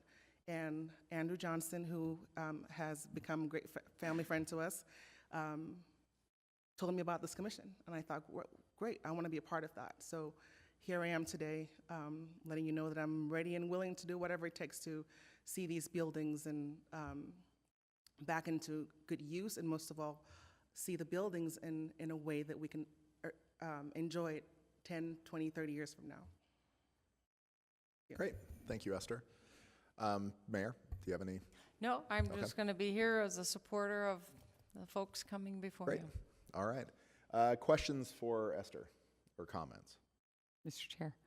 We'll go to Andrew first, and then we'll come to you. I think Andrew wants to You wrap wanna go? up. Yeah. I just wholeheartedly endorse Esther. She is a friend and a neighbor, a good asset to the community, and she is passionate about the Fisher Mansion, and really knowledgeable and a quick study in many, many areas. So I think she's a great attribute, a great addition to this commission that's been understaffed for quite a while, I think, and can use a diversity in voices and viewpoints. So thank you. Thank you, Andrew. Great. Lisa? I just wanted to thank you for your willingness to do this. I think it's really important to have people with your kinds of experience participate in this. The HLC is a tough board to serve on because it's tricky to find the balance between preservation and letting good projects go forward. And I think that when I've talked to people who've served on it, they said it's really hard when we have something that we don't want to incentivize letting things fall apart, but we also want to make sure that we're reasonable about what we're asking people to do with their buildings, because we don't want to scare people off. So good luck with that, and thank you for your willingness to serve. Great. Erin? And I hope that Councilmember Johnston will share with you a proposal that we've looked at for the Fisher Mansion out of the University of Utah, and an artist, a writing incubator space that they have eyes on that space for. But there's other people with that building as a passion, and this is a great forum for you to leverage that voice even farther. So thank you for bringing a really specific passion to a building in particular to this commission. Great. Seeing no further questions or comments, thank you very much. And like RJ and everyone else, you will be on the consent agenda across the hall at our meeting beginning 7 o'clock tonight. Thank you very much. Thank you. Thank you. Okay, Jennifer Sika will be appointed to the Police Civilian Review Board. So Jennifer, you know the drill now. Just introduce yourself. Tell us why you're interested in serving on the Police Civilian Review Board. All right, allow me to first apologize. I've attended a family reunion this week, and it involved a lot of swimming, so I'm kind of deaf in this ear right now. So I'm really trying to listen real careful to what you're saying. Will speak very loud. Yes, thank you very much. My name's Jennifer Sika. I was born and raised here in Salt Lake City, Utah. My adolescence years, I was raised in the Glendale community. This community is slowly but surely coming to what its true potential should be, and I have sought interest in trying to serve my community more as we start to move upwards. This opportunity was introduced to me by a good friend of mine who works for Mayor Biskupski, Moana Uluavehafoka, and I actually mentored her in her adolescent years. And so she introduced me to this opportunity, and I don't think I see as much potential as she sees in me, but I am willing to serve and be in service of the Glendale community. And so that's why I hope to be of a good servant in this aspect of the Police Civilian Review Board. So, Great. Thank you, Jennifer. Questions or comments for Jennifer?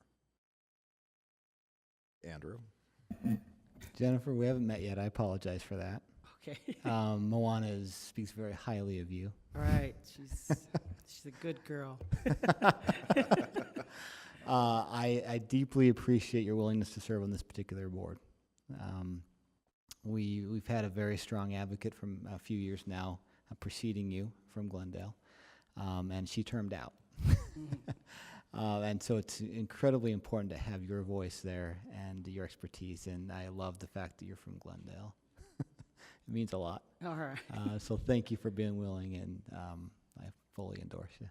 Appreciate it. Great. All right. Well, Jennifer, thank you very much for your willingness to serve, and you will be on the consent agenda across the hall. Appreciate it. Thank you. Very much.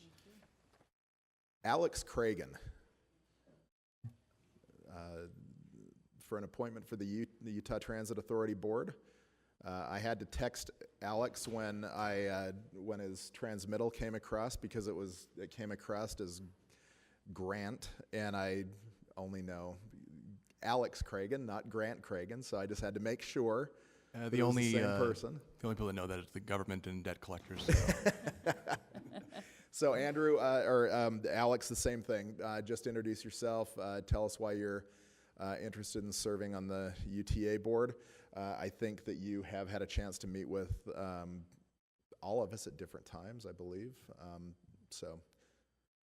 Yeah, my name is Alex Cragen. Let me tell you why I'm interested in being a part of this. I got involved in transit policy about 4 years ago. I decided to ditch my car and try and live a life where I wasn't relying on cars. And one night I was going home late in the evening, and there's an older woman sitting there on the bus stop, and I knew that I'd missed the last bus, and I was going to be about an hour and a half walking. And I reached out to her and I said, "Hey, are you having any way home?" And she's like, "No." Called her a cab and decided I'd go and try and change something about this. So on my way home, I decided I was going to start a petition. Built that petition, got about 4,000 signatures, and from there presented it to the board itself.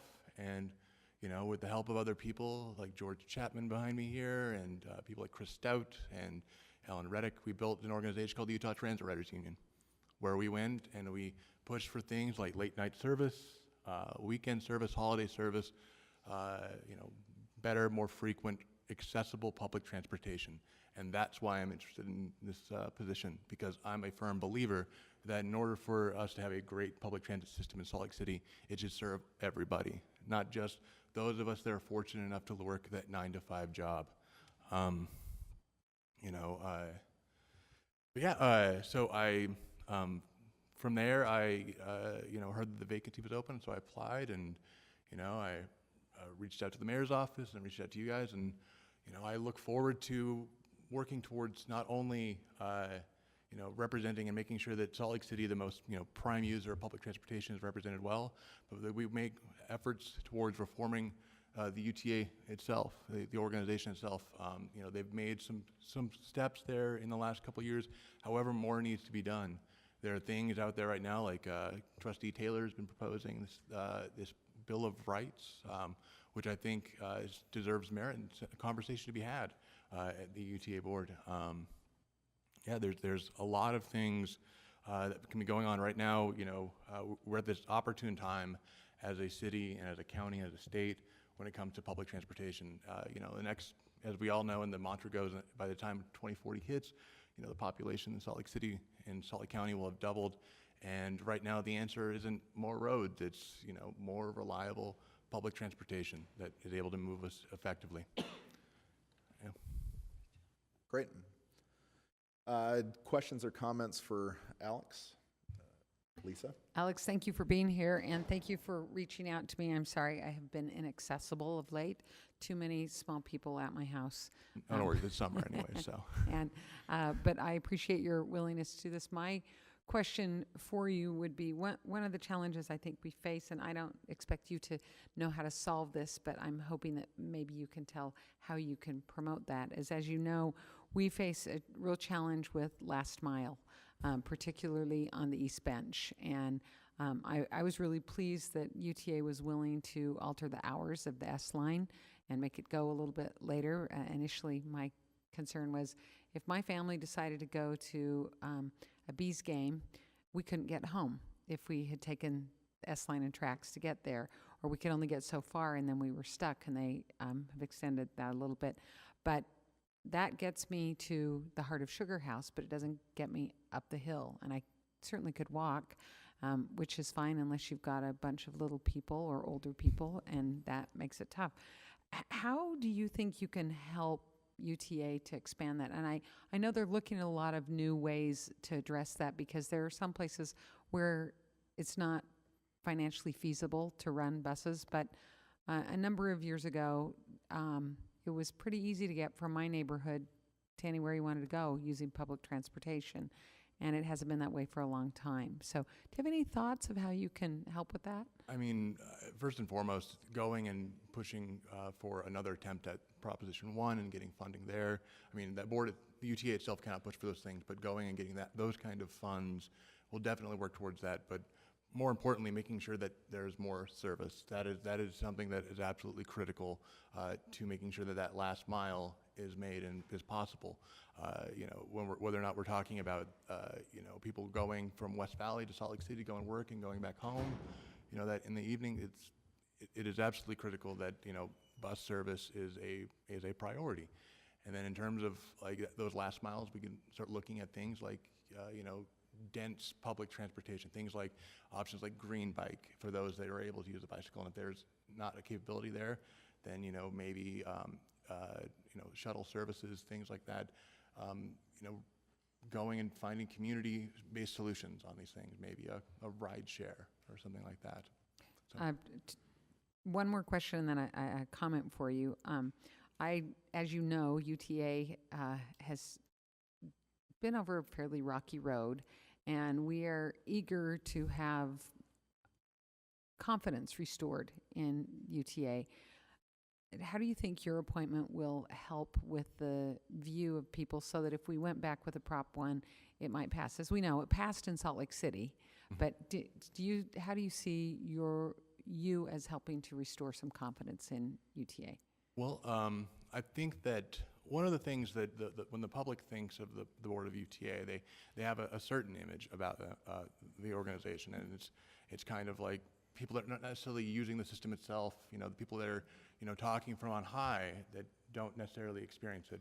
And I think one of the things that that board lacks is a consumer voice, a voice in which the public can, you know, relate to, that feels accessible, and, you know, is, you know, unique to that board. I mean, I rely on public transportation exclusively, and so I know what those end services mean, what they feel like, and what changes are like. So when somebody comes to me, you know, I can't believe I had to wait 3 hours to go and get my next bus, or it took me 4 hours to get all the way to Midvale, you know, I can say, I know exactly how you feel, and that should change, and we should work towards building, you know, better service, more frequent service, a better system in which we can get you home or get you to work on a more readily available time. And, what, sorry?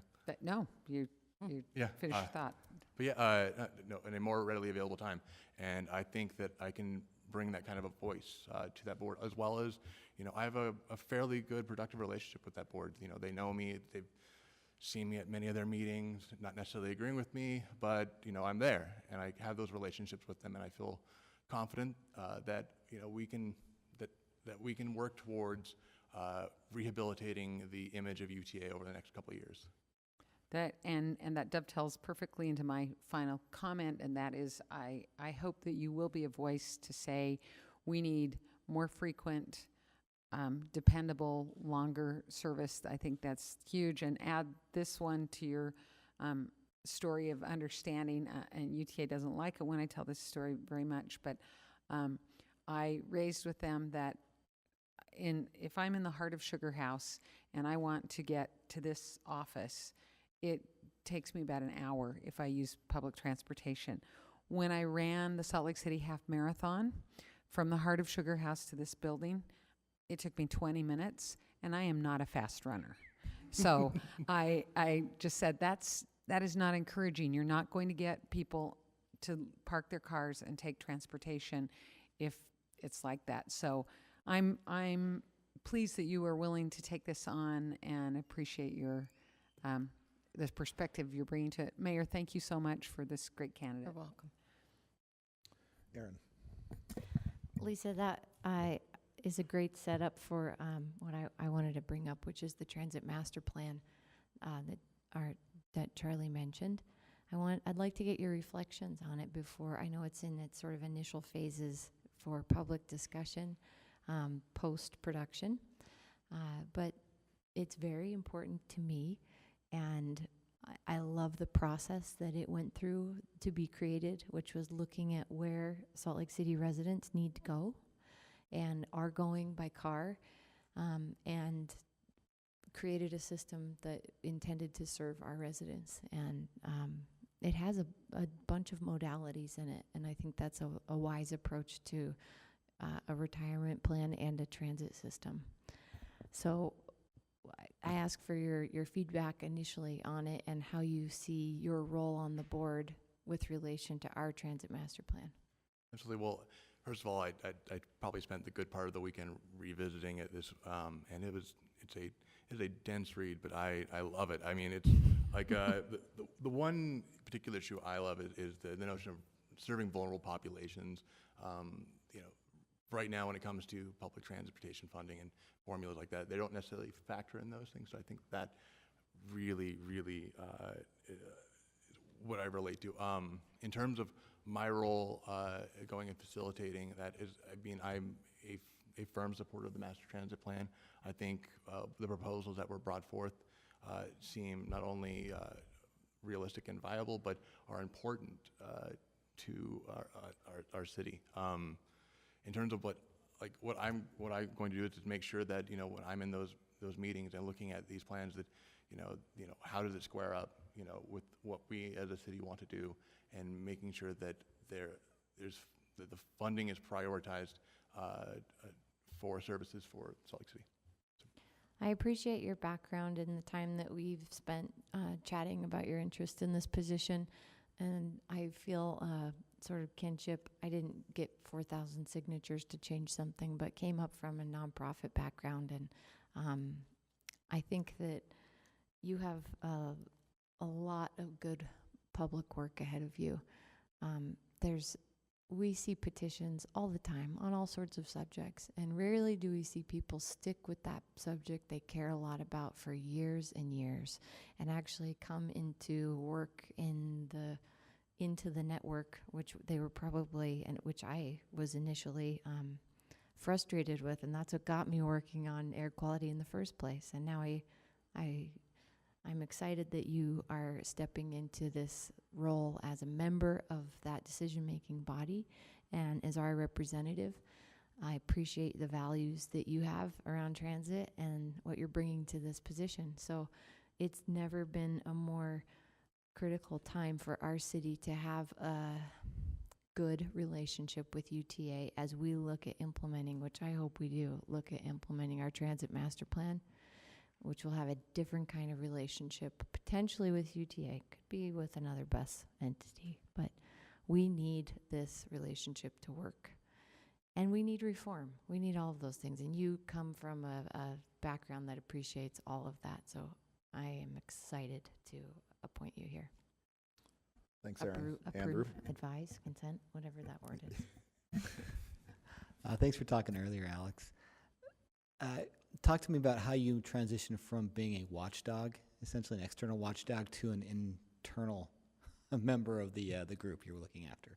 It's actually something I've been thinking about a lot in the last couple of days here, like going and how do I talk as someone that is a representative of that organization as well as a representative of Salt Lake City, and still maintaining the attitude of being a watchdog. And to me, that's going and in every meeting, saying, you guys, how is the public going to see this? How are they going to perceive this? When you go and like take for example I have hesitance and with regard to things like the Clearfield property that was voted on recently, or things like the Draper parking lot, that the infamous one. I think that going and providing like questions and thoughts within the group as still like a from the perspective of an outsider is what I plan on doing. I will be there to advocate on behalf of people that use public transportation regularly, and the city of Salt Lake City. Thank you, Alex. Derek. Thank you for being here, and thank you for the appointment, Mayor. Have you thought about what you might wear on your trip to Switzerland? Ooh. I think that was a these joke. notions and yes. I actually didn't really expect you to answer that, so I appreciate you playing along for a minute. But I think you'll be a great appointment to the UTA board. I appreciate the rich experience that you bring for the pure fact that you are a regular user of transit, and you made that decision on your own, which I think is important as well, because a lot of folks rely on transit because they can't afford to, they don't have any means for any other way to get around town. I appreciate that you are moving forward with advocating, as well as, taking that experience to the board itself. I think that Andrew's question is really poignant. You're going to find yourself in situations that, and conversations that you are going to have to communicate outward to the public on, but also realize that you are now part of the beast, so to speak. And so I think that you will manage that just fine. But my primary concern is the transit master plan that lays ahead of us. And I'm curious if you have any initial feedback on that. And do you see any gaps in the transit master plan, things that were left out potentially, or concerns in your brief overview of it this weekend? No, I mean, looking at it, one of the things that I think that we should be focusing more heavily on are things around education of bus services in particular, because right now the visibility of the bus system isn't really apparent to people outside of those that have to use them. And then second of all, stop amenities. If you're going to get people and convince people that they have to use public transportation, that it's part of like the lifestyle of living in Salt Lake City, those amenities have to have things like benches. They have to have things like shade for when it's 90 degrees outside or it's raining like it was last night. So I think going and putting a more emphasis on that, I think, is absolutely crucial. Great answer. And, I don't think you'll have any problem being approved this evening in our formal meeting. So I have one request from you, and that is to continually engage the city council as you dive into this new role. I would really appreciate quarterly check-ins with you, just to understand, some of the concerns that you have, some of the exciting things that you're talking about. Obviously they're public meetings, but I would just really appreciate the ongoing dialogue with this body. Actually, when I was speaking with the mayor, that was one of the things that we had talked about going and providing quarterly updates for the council and the mayor's office, and making sure that you guys are well informed on the progress that the Utah Transit Authority is making and what we need to do as a city to ensure that they continue to be on the right path. Thanks. Alex, thank you for your willingness and persistence in looking at this role.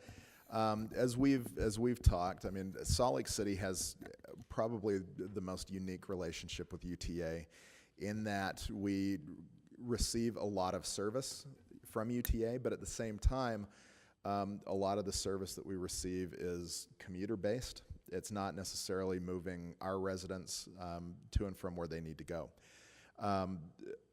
With your with your experience and your understanding of not only UTA, but what Salt Lake City needs, your appointment is something that I think is long overdue. It's something that I think the city as a whole will benefit from, whether individuals use transit daily or if they don't. And that's something that, you know, I am just grateful for your willingness to do, to serve in this capacity. I want to thank the mayor for listening to us and the concerns that we had, and the needs that you know we see for UTA. You know, Alex is someone who I think will be able to bring a lot of the reform issues in a way that he will not, you know, forget the dependence that Salt Lake City has on UTA. I think he's the right person for this position. I wholeheartedly endorse him and look forward to having you serve the residents of Salt Lake City on the board. So thank you, Alex, for your willingness. Thank you, Mayor, for putting Alex's name forward. And you'll be on the consent agenda tonight. Thank you. Thank you so much. Great. So I'm thinking that we can take a break and have dinner, and then we can interview Laura after. No, I'm kidding, Laura. So Laura, if you could join us at the table. Laura is being appointed to the Utah Performing Arts Center Agency, UPACA. In no way was my having you go last a slight to you or your schedule, but thank you for your willingness to do that. So, Laura, we know you, but you don't necessarily need to introduce yourself. But tell us why you know you'll be of help on the UPACA board. Sure. Well, as the board is well aware, and council is well aware, as the Director of Economic Development, I also serve as the CEO of the Redevelopment Agency. As a result, I think it's very important to have the Redevelopment Agency keep an eye on our largest asset that we have, which is the Eccles Theater. The board is wonderful, and those that serve on it today are outstanding, and I'm looking forward to making sure that there's the connection between the Redevelopment Agency and the Eccles Theater UPACA board moving forward. Great. Questions or comments for Laura? Yes. Okay, Lisa. I want to know your favorite thing about the Eccles Theater. My favorite thing about the Eccles Theater as the Director of Economic Development is the economic impact it's had on our downtown.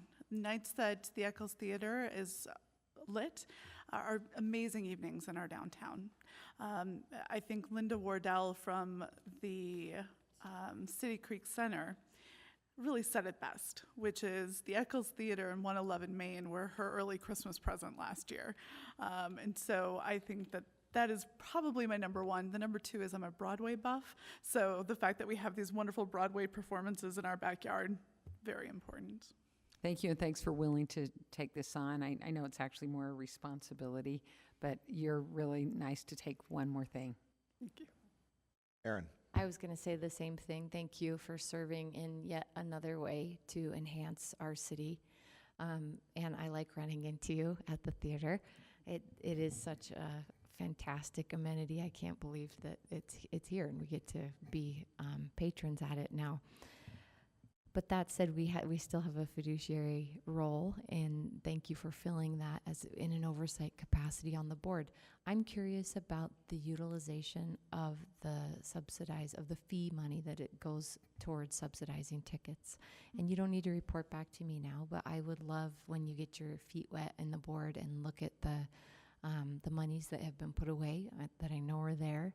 I would love to learn about the plan for utilization and whether or not any of that has taken place. Thank you. Thank you. Great. Other comments, questions? Thank you, Laura. Thank you. All right. So those are the the board appointments that we'll be having on that'll be on our consent agenda tonight. So at this point, we'll move to report and announcements from the executive director. Okay, Cindy? 2 announcements that can be quick. The council asked us to come back with some more information about the difference between city alcohol laws and state alcohol laws. And so staff has prepared a legislative action item that's on your agenda for tonight that is asking the Planning Division to take a look at those and see if there's any action that will need to be taken to make them congruent again. Cindy, can I just thank you for the speed with which you and staff put that together? We brought this forward 2 weeks ago, and to have something ready for our agenda tonight, that's great time, so thank you. I'll tell Nick and the crew. And then also you asked us to come back to you with the public engagement plans for 2 major issues relating to housing. One is the accessory dwelling unit proposal, and the other, the Homeless Resource Center. So we have included in your packet what we're thinking of as some pretty robust public engagement opportunities. And if you just would like to take a look at that when you have time and get back to any of us on staff about any additions or changes that you would like to see on that, we can go from there. Yes. And you should have a copy in your red folder too, I think. No? We've tricked you. Sorry. We'll give you a copy while you're over there. Okay, that's it. Thank you. Great, thank you. I don't have a report from the chair and the vice chair. So at this point, we will break for dinner. Since we have gone over a little bit, if we can let people know that we will begin at 7:15 across the hall. But that just means we have to really start at 7:15, no later. So we'll do that. Thank you.